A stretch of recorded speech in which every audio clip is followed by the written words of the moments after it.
ครับผมสวัสดีครับมาดูสตรีทกายคันนี้นะครับเครื่อง M8 นะพอดีลูกพี่เขามา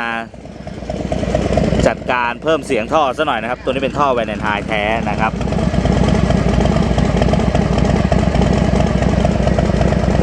แต่ว่าเสียงมันไม่เล้าใจไงก็มาเพิ่มเสียงกันนะครับก็เป็นการแก้ไขไส้แล้วก็ตัวตรงคอนิดนึงนะครับมาเดี๋ยวมาฟังกันครับว่าเสียงเป็นยังไงเรามาเปิดคันเร่ง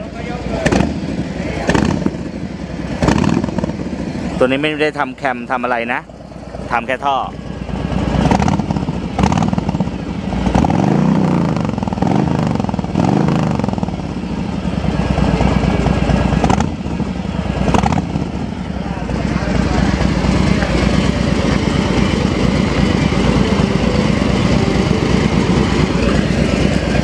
ก้อนนี้ก็ท่อแต่งแล้วนะครับแต่ว่าก็คือเสียงมันยังไม่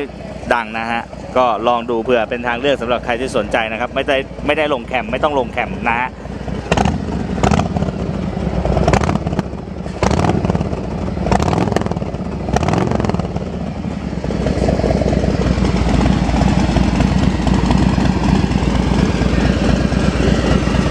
โอเคครับใครสนใจก็ทักทายกันมาครับผมคลิปนี้ลาก่อนครับสวัสดีครับ